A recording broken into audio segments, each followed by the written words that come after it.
Fala tricolores, e dessa vez eu falo com os tricolores do meu Grêmio, mas também com os tricolores do São Paulo. Esse vídeo aqui é a pedido da galera da Arquibancada Tricolor, né, um site são paulino, para quem eu já escrevi alguns textos falando de Grêmio, né, quando tinha duelos aí entre os dois clubes, quando o Rui Costa foi para lá também, algumas outras situações ali.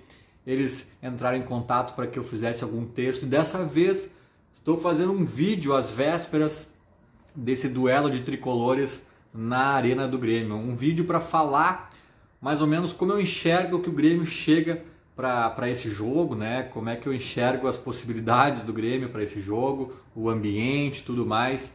Enfim, vou tentar resumir, e a coisa, obviamente, todo mundo sabe, não tá fácil para o nosso lado. Tem alguns pontos aí para destacar, mas que eu não sei exatamente se são pontos positivos ou negativos, porque o Grêmio está numa fase tão conturbada, tão turbulenta, que às vezes as coisas não são nem tão claras, né, dentro do clube. Uma coisa que eu sei que é clara e que é um problema que o Grêmio vai ter nessa partida é a ausência de Wanderson e Rafinha, né, os dois laterais direitos suspensos, não jogam, né? O Wanderson é um jovem talento gremista no radar do Tite, já até para a seleção brasileira. Ele oscila às vezes, né? Pela questão da juventude, não é fácil. Às vezes ele se atrapalha, se afoba. Também está num contexto ali de time desesperado, que não ajuda ninguém, muito menos os jovens. Mas ainda assim é um desafogo ali de velocidade, de habilidade pelo lado direito.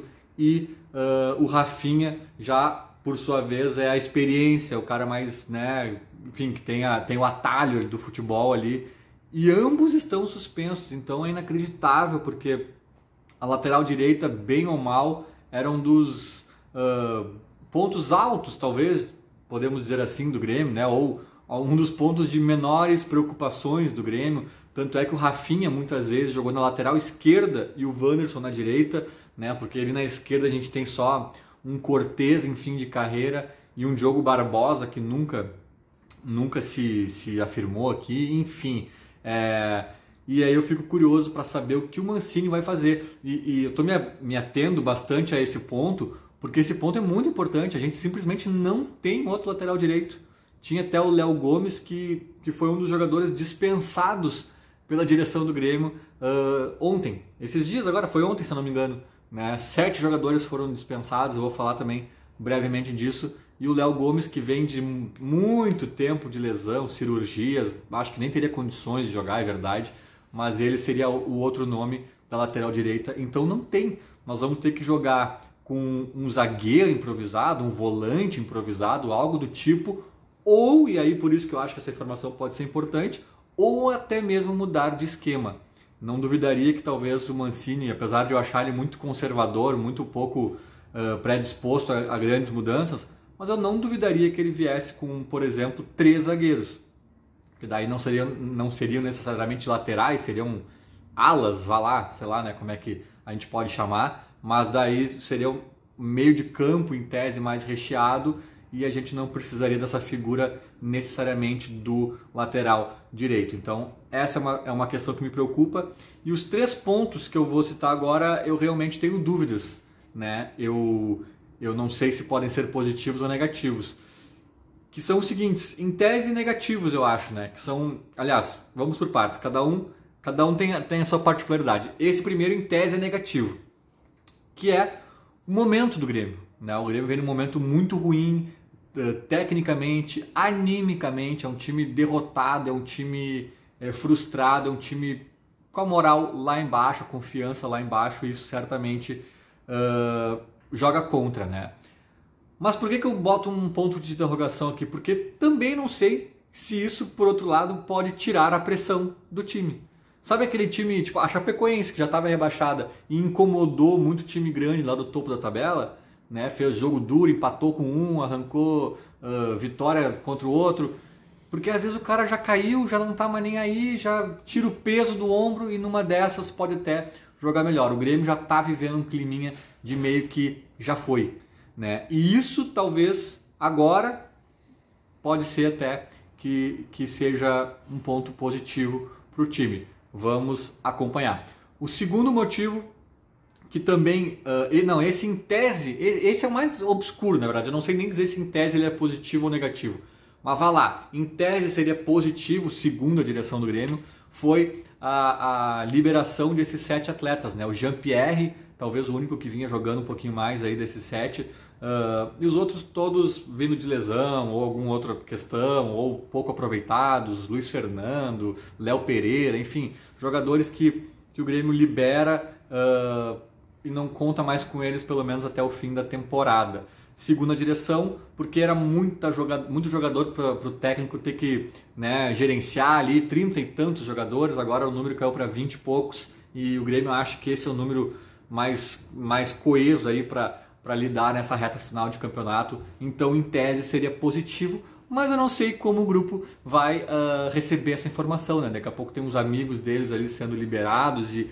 de uma forma um pouco atravessada, não se sabe. Então isso pode reverberar até de forma negativa junto ao grupo e ser pior ainda dentro de campo. Fica mais um ponto de interrogação, portanto. E o terceiro ponto, que esse sim é em tese positivo, mas que também não sabemos até a bola começar a rolar, é que o STJD liberou novamente a torcida do Grêmio a voltar aos estádios, né? Tava muitos jogos ali proibido desde o jogo contra o Palmeiras, que houve invasão, quebra do VAR e etc.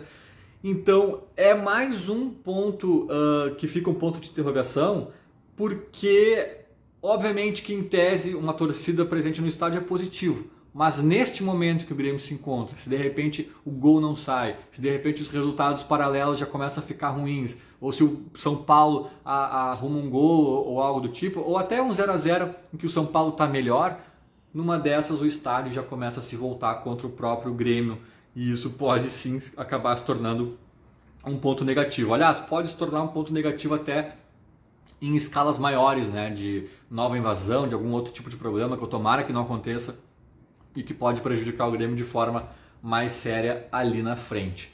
Então é esse mais ou menos o panorama, né? Tudo ali meio incógnita, mas de forma geral a situação do Grêmio é bem complicada, né? Eu costumo dizer às vezes que o Grêmio é um eletrocardiogrêmio, né? Que às vezes vai muito bem, daqui a pouco vai muito mal e tal, e a gente não sabe o que esperar desse time, é tudo uma incógnita, mas essa incógnita de agora, na verdade, eu só coloco pontos de interrogação em alguns itens bem específicos, né? Porque o Grêmio atual não é necessariamente um eletrocardiogrêmio. O Grêmio, via de regra, está realizando maus jogos, péssimas atuações, às vezes até arranca uma vitória aqui, outra ali. Recentemente conseguiu uma ou outra, mas mesmo assim sem brilhar, sem grandes atuações.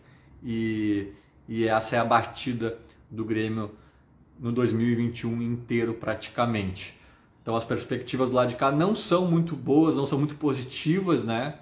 Mas, enfim, para muita gente o pulso ainda pulsa e enquanto tiver bambu tem flecha, né? Então o Grêmio vai jogar ainda tentando sonhar com o milagre dos milagres dos milagres. É mais ou menos esse o panorama. Eu sou o Lucas Von, falando de Grêmio aqui para a galera tricolor de São Paulo. Espero que tenhamos um bom jogo e, claro, né, espero que o meu tricolor leve a melhor. Vamos acompanhar. Feito, era mais ou menos isso. Falou, abraço.